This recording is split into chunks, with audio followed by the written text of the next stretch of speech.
Hello guys, आज मी आलेली आहे आमच्या शेताच्या जवळ. तर हे आमच्या घराच्या जवळच आहे. तर ना हे आहे आमचं घर. तर बघू शकता तुम्ही. तर ना मी तुम्हाला बोलून टाकते की हे कशाचे झाड. तर हे आहे कडुलिंबाचे झाड, पाठी आहेत, आंब्याची झाड आहे.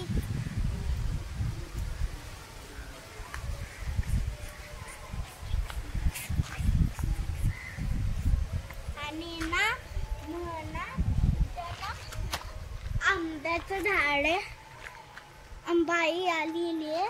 तर आणि कुठले झाड आहे? आंब्याची. ही कुठली झाड आहेत?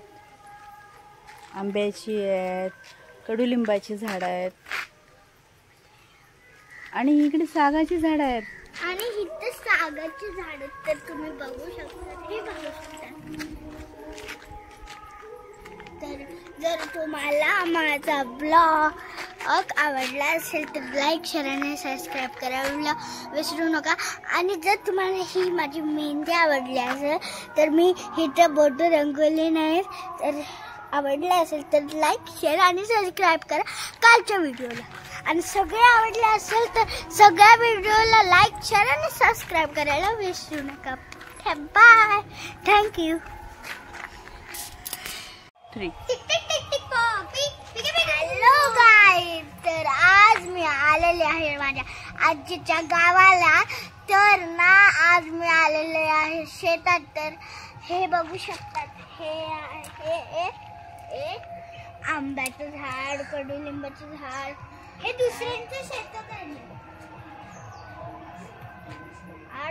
आणि हे मला सागाची झाड आहे. तर आपण आता पुढे चालूया. चल.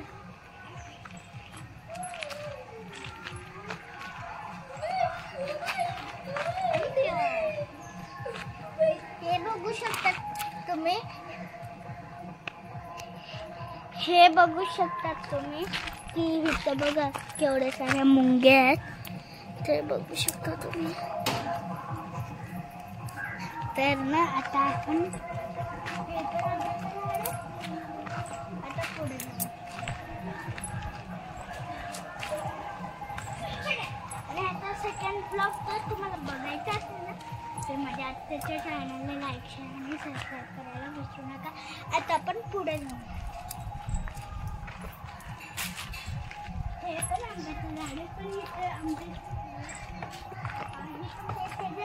असं बोलतात की आंब्या समर वेकेशन मध्ये येते. तर त्याचे समर वेकेशन आहे का आता. तर पावसाचे दिवस तर आमच्या गावात खूप पाऊस पडतो. आणि तुम्हाला एक मी दुर्घटना सांगणार आहे आमच्या घरासोबत झालेली. तर ना आज ना आमच्या घरी ना एक घराच्या बाहेर ना एक JCB आलेला रोड बनवायला. तर ना त्याने ना काय केलं सांगू. तर त्याने ना ते झाड होते ना त्याचे सगळे झाड काढून टाकले ना. तर आजी मला घरी येऊन ना झाड दाखवून मला ना मारलं ना. तर आजीने मला मारलं आणि त्यांचा राग माझ्यावर काढला आहे. तर आजचा ब्लॉग आता कंटिन्यू करणार आहे.